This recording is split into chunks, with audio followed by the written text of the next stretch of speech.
Hello students, एक बार फिर हम आपके साथ हैं। देखिए, आज हम नया चैप्टर स्टार्ट करते हैं। आपका सरफेस केमिस्ट्री फर्स्ट रसायन। ठीक है, ये आपका 5वां चैप्टर है। ठीक है, 4 चैप्टर आपके कंप्लीट हो चुके हैं। आपका ठोस अवस्था सॉलिड स्टेट, ठीक है। सेकंड था आपका सोल्यूशन विलयन। थर्ड था आपका इलेक्ट्रोकेमिस्ट्री, ठीक है। और चौथा था आपका रासायनिक बलगति केमिकल काइनेटिक्स। अब 5वां हम स्टार्ट करते हैं सरफेस केमिस्ट्री, मतलब पृष्ठ रसायन। ठीक है, अब देखिए पृष्ठ रसायन है क्या। वैसे अगर आप इसकी डेफिनेशन देखें तो देखिए क्या है कि रसायन विज्ञान की वह शाखा जिसके अंतर्गत ठोस अथवा द्रव की सतह पर होने वाली विभिन्न परिघटनाओं के संबंध में अध्ययन किए जाते हैं। पृष्ठ रसायन मतलब कहलाती है। नाम क्या है? Surface chemistry. सरफेस का मतलब सतह, केमिस्ट्री मीन्स केमिकल रिएक्शंस। ये जो केमिकल रिएक्शंस होंगी वो कहाँ होंगी? सरफेस पर। चाहे आपका सॉलिड हो चाहे लिक्विड हो, जो लिक्विड की सरफेस होगी या जो सॉलिड की सरफेस होगी, उनकी सरफेस पर जो केमिकल रिएक्शंस होंगी, ठीक है, उनकी स्टडी हम केमिस्ट्री की जिस ब्रांच में करते हैं उस ब्रांच को हम आपका सरफेस केमिस्ट्री मतलब पृष्ठ रसायन कहते हैं। ठीक, अब देखिए, तो ये आपकी केमिस्ट्री की वो ब्रांच हो गई जिसमें हम केवल और केवल जो आपके सॉलिड्स हैं, चाहे वो मेटल्स हैं चाहे अदर आपके सब्सटेंसेस हैं, ठीक है, उनकी सरफेस पर या जो आपके लिक्विड हैं उनकी सरफेस पर होने वाली जितनी भी केमिकल रिएक्शंस हैं उनकी स्टडी या उनका अध्ययन हम इसमें करेंगे। देखिए, इसका अध्ययन करने से पहले कुछ महत्वपूर्ण टर्म्स हैं, मतलब जो कुछ इंपॉर्टेंट टर्म्स हैं, ठीक है, उनका या उनके बारे में जानना बहुत अति आवश्यक है। वो क्या है देखिए जरा। सबसे पहले आपका एक आता है अधिशोषण। क्या ये? अधिशोषण मतलब एडजॉर्प्शन।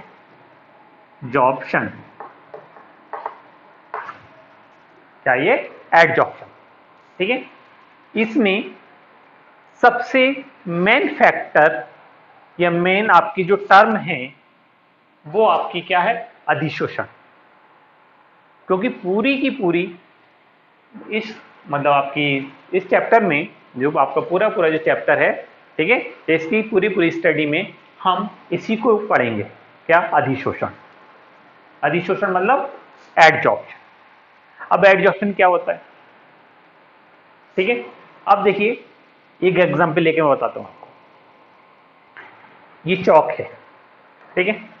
इस चौक को आप इंक में डुबो दीजिए। डुबो देंगे, डुबोने के बाद आप उसको थोड़ी देर में उसको निकाल लीजिए। डुबोने के बाद थोड़ी देर में आप उसको निकाल लीजिए।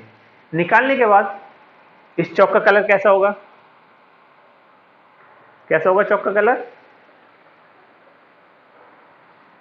देखिए, आपके दिमाग में क्या है कि इसका कलर नीला होगा, जबकि मैंने इंक नहीं बताई थी कि इंक का कलर नीला है, ठीक है, या ब्लू है। जनरली हम जो इंक मानते ब्लू मान लेते हैं तो हमारे दिमाग में वही बना रहता है कि हाँ, चौक का कलर निकालने के बाद कैसा हो गया होगा? ब्लू हो गया होगा। लेकिन हम जैसी इंक में डालेंगे उसका कलर वैसा ही हो जाएगा। लेकिन सपोज करिए, चलिए हम ब्लू ही मानते हैं, हमने ब्लू इंक में डाला, डालने के बाद हमने इसको निकाल लिया। उसके बाद अगर जब हम उसको निकालने के बाद इसको अगर हम तोड़ेंगे, तोड़ के अगर हम अंदर देखेंगे तो अंदर से फिर से व्हाइट ही होगा। लेकिन इंक जो है, इंक कहाँ है? इसकी सरफेस पर, अंदर नहीं है। अंदर आप इसको तोड़ेंगे तो सफेद ही दिखेगा, ठीक। लेकिन इंक कहाँ है? इसकी सरफेस पर। तो इंक जो है, इंक के जो मॉलिक्यूल हैं, ठीक है, वो कहां पर हैं? केवल सरफेस पर। और आपका चैप्टर का नाम क्या है? Surface chemistry. तो जितनी भी प्रोसेस होंगी इसमें वो सारी सारी कहां होंगी? सरफेस पर। तो किसी भी पदार्थ का दूसरे ठोस या द्रव की सतह पर इकट्ठा हो जाना, चौक मान लीजिए ठोस है, ठीक है, इसकी सरफेस पर इंक के मॉलिक्यूल इकट्ठे हो गए, ठीक है। तो ये जो प्रोसेस है, ये जो प्रक्रिया है, ये कहलाती है आपकी क्या? अधिशोषण, एडजॉर्प्शन। आई बात समझ में? तो किसी भी ठोस या द्रव की सतह पर अन्य पदार्थ के अणुओं का इकट्ठा हो जाना, उस प्रक्रिया को हम अधिशोषण कहते हैं। ठीक है? और अधिशोषण केवल और केवल सतह पर, मतलब सरफेस पर होता है। ठीक? तो ये सरफेस फिनोमिना है। क्या ये? Surface phenomena. ये केवल सरफेस पर ही होगा, सतह पर ही होगा। इसी में दो चीज आई हैं आपकी। एक वो जिसकी सरफेस थी, जैसे चौक। दूसरा पदार्थ क्या था? इंक, जो किसी सरफेस पर आकर चिपका था। तो ये दो चीजें हो गई। एक वो जिसकी सरफेस है, जो जिसकी सरफेस पर चिपक रहा है, या हम ये कहें जिसकी सरफेस पर अधिशोषण हो रहा है। ठीक है? एक सब्सटेंस वो हो गया। दूसरा सब्सटेंस वो हो गया जो इस पर आकर चिपक रहा है, जैसे इंक। तो इन दोनों के लिए एक टर्म हम यूज करते हैं, दोनों के लिए अलग अलग। एक होता है अधिशोष्य, इसे कहते हैं एडजॉर्बेट। और दूसरा होता है अधिशोषक। क्या होता है? अधिशोषक, जिसको हम कहते हैं एडजॉर्बेंट। ठीक है? अब आपके पास दो चीजें होंगी। एक वो जिसकी सरफेस है, जैसे चौक। ठीक है? चौक की सरफेस पे तो आगे चिपका था इंक के जो मॉलिक्यूल चिपके थे। तो वो क्या है? अधिशोषक, एडजॉर्बेंट। ठीक है? मान लिया अगर इसके केस में कहें तो यहां क्या है? चौक। क्या है? चौक है। तो चौक क्या है? यहां क्या है? अधिशोषक। ठीक है? जिसकी सरफेस पर अधिशोषण होता है, जिसकी सरफेस पर अधिशोषण होता है, उसको हम अधिशोषक कहते हैं।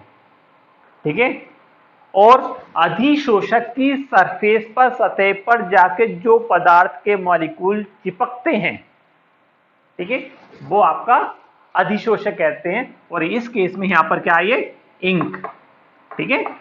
यहां पर इंक क्या है? अधिशोष्य। ठीक है? क्योंकि चिपका कौन है? इंक।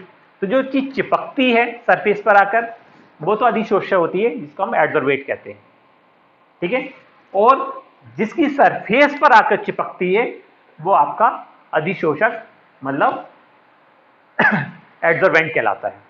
अब आपका जो अधिशोष्य है, वो आपका अणु हो सकता है। ठीक है? और आपका परमाणु हो सकता है, और आपका आयन हो सकता है। ठीक है? या आयनिक स्पीसीज भी कह सकते हैं आप, आयनिक स्पीसीज हो सकती है। ठीक है? गैसेस मॉलिक्यूल हो सकते हैं, गैसेस एटम हो सकते हैं। और तो ये तीन चीज आपकी हो गई, अधिशोषक, अधिशोषण, एडजॉर्प्शन। ठीक है? इन दोनों के मिलने से जो फिनोमिना बनता है, वो आपका अधिशोषण है। ठीक है? अधिशोषक की सरफेस पर अधिशोषक के मॉलिक्यूल, अणु या परमाणुओं का चिपक जाना, उस घटना को हम अधिशोषण कहते हैं।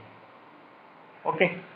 इसके बाद देखिए एक आता है आपका, नहीं तो एक और देखिए, शोषण। और शोषण से पहले आप लिखिए अवशोषण। ठीक है? ये दूसरा हो गया, तीसरा होगा, चौथी टर्म है आपकी अवशोषण। अवशोषण मतलब एब्जॉर्प्शन। एब्जॉर्प्शन, ये एडजॉर्प्शन है, ये एब्जॉर्प्शन है। ये अधिशोषण है, ये अवशोषण है। ठीक है? अब इन दोनों में अंतर क्या है? अवशोषण क्या होता है? आपने देखा होगा कि जैसे अगर हम फॉर्म लें, फॉर्म को अगर पानी में डाल दें तो फॉर्म के अंदर पानी भर जाता है। ठीक है? फिर इसको दबाएं तो फॉर्म में से पानी निकल जाता है। ठीक है? तो क्योंकि वाटर जो है, क्योंकि ये बल्क फिनोमिना है। बल्क फिनोमिना मतलब पूरे के पूरे वॉल्यूम में एक समान वितरित हो जाता है, मतलब डिस्ट्रीब्यूट हो जाता है, स्प्रेड हो जाता है अंदर एक समान।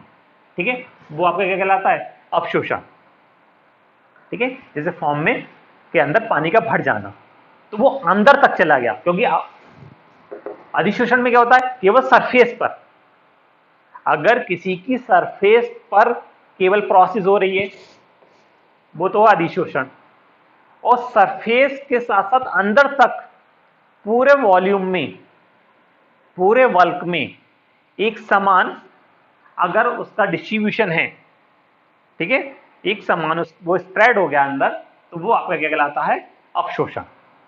ये कहलाएगा अवशोषण। तो अवशोषण बल्क फिनोमिना है। क्या ये बल्क फिनोमिना, बल्क फिनोमिना, ठीक है। और ये आपका सरफेस फिनोमिना,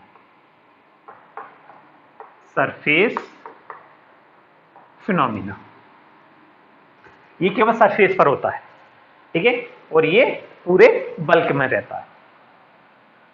अब एक कॉमन अगली टर्म है शोषण, इसे कहते हैं जॉब्शन।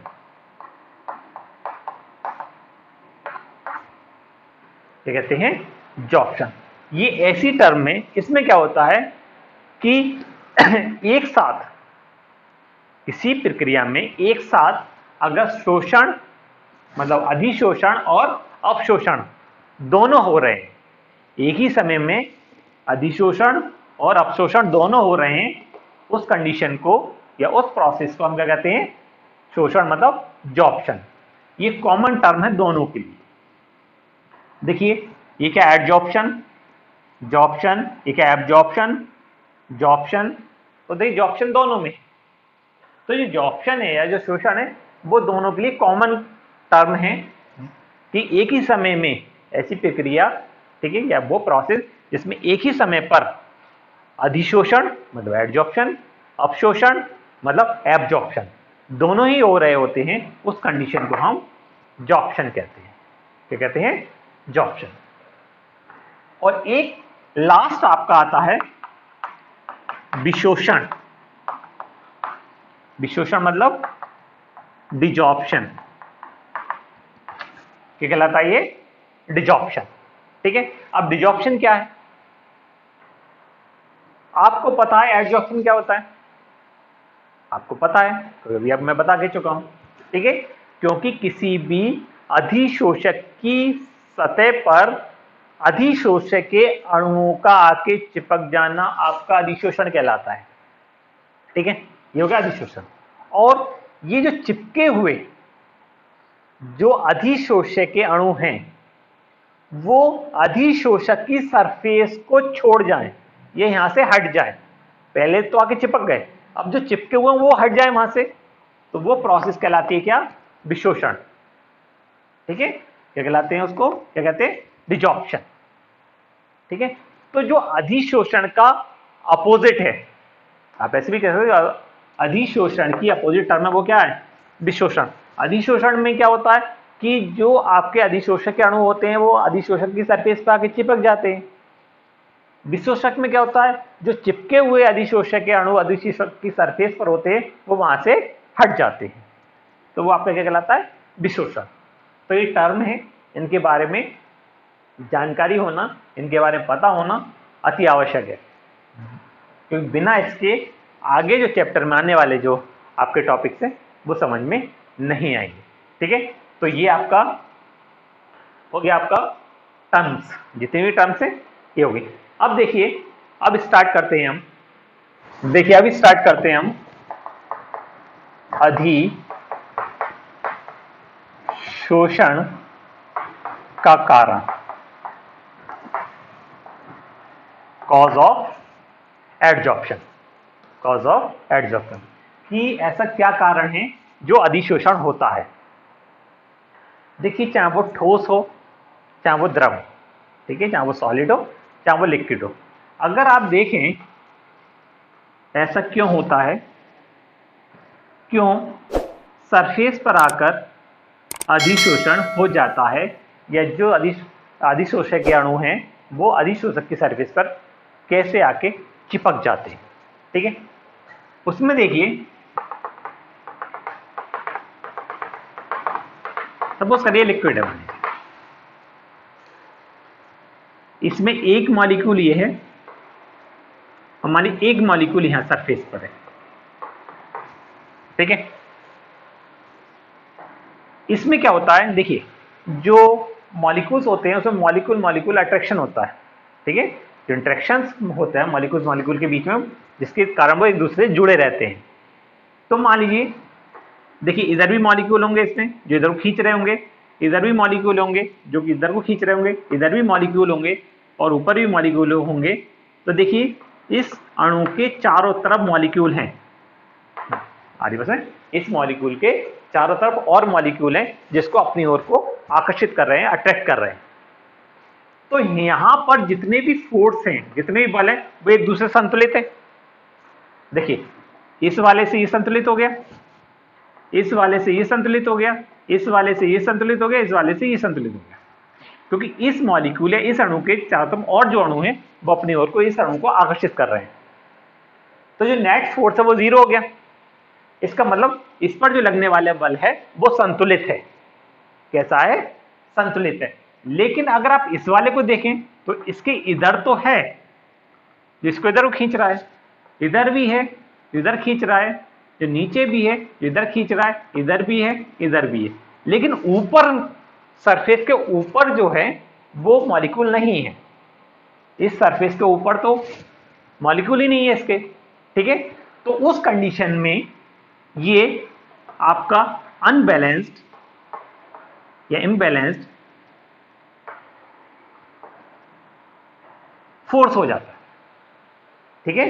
ये जो अनबैलेंस्ड फोर्सेस होते हैं यही सरफेस पे एडसॉर्बेट के मॉलिक्यूल को अट्रैक्ट करते हैं, ठीक है। और इसी कारण से वो इसके ऊपर चिपक जाते हैं, चाहे सॉलिड हो चाहे लिक्विड हो, दोनों के केस में ऐसा होता है, ठीक है। सरफेस पर इम्बैलेंस्ड या अनबैलेंस्ड फोर्स होने की वजह से जो अधिशोषक के अणु या आपके जो एडसॉर्बेट के जो मॉलिक्यूल्स होते हैं वो एडसॉर्ब हो जाते हैं। वो क्या हो जाते हैं? एडसॉर्ब हो जाते हैं, उनका अधिशोषण हो जाता है, ठीक है। तो इसका कारण यही है कि अधिशोषण क्यों हो रहा है सरफेस पर। सरफेस पर अधिशोषण होने का कारण ही यही है कि सरफेस के जो भी मॉलिक्यूल होते हैं इसके अधिशोषक के, ये क्या है यहाँ? अधिशोषक मतलब एडसॉर्बेंट, ठीक है। तो अधिशोषक मतलब एडसॉर्बेंट के जो मॉलिक्यूल होते हैं, ठीक है, और सरफेस पर अंदर के तो बैलेंस्ड होते हैं, लेकिन जो सरफेस वाले होते हैं वो इम्बैलेंस्ड होते हैं, अनबैलेंस्ड होते हैं। और अनबैलेंस्ड होने की वजह से वो जो आउटर सरफेस पर जो या जो आपके एडसॉर्बेट के जो मॉलिक्यूल होते हैं उनको वो अट्रैक्ट करते हैं, ठीक है। उनको अट्रैक्ट करेंगे तो जिसके कारण से अधिशोषण होता है। तो ये कॉज है किसका? अधिशोषण का, ठीक है। अब देखिए आगे, देखिए एक है आपका धनात्मक अधिशोषण और दूसरा है आपका ऋणात्मक अधिशोषण। देखिए दो प्रकार का आपका अधिशोषण है, ऋणात्मक, धनात्मक और ऋणात्मक। धनात्मक मीन्स पॉजिटिव एडजॉर्प्शन और ये आपका नेगेटिव एडजॉर्प्शन, ओके। ये पॉजिटिव एडजॉर्प्शन हो गया, ये आपका नेगेटिव एडजॉर्प्शन हो गया। अब देखिए किस कंडीशन को हम पॉजिटिव एडजॉर्प्शन कहेंगे और किस कंडीशन को हम नेगेटिव एडजॉर्प्शन कहेंगे। ये देखिए ये आपका क्या है? ये आपका एडसॉर्बेंट है। एडसॉर्बेंट मतलब अधिशोषक, ओके। और देखिए एक कंडीशन और देख लीजिए, ये भी बना देते हैं। ये भी आपका एडजॉर्बेंट है, ठीक है, अधिशोषक।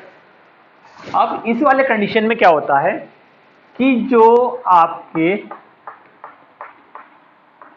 अधिशोषक के मॉलिक्यूल हैं, ठीक है, अधिशोषक के मॉलिक्यूल है, ये किसके मॉलिक्यूल हैं?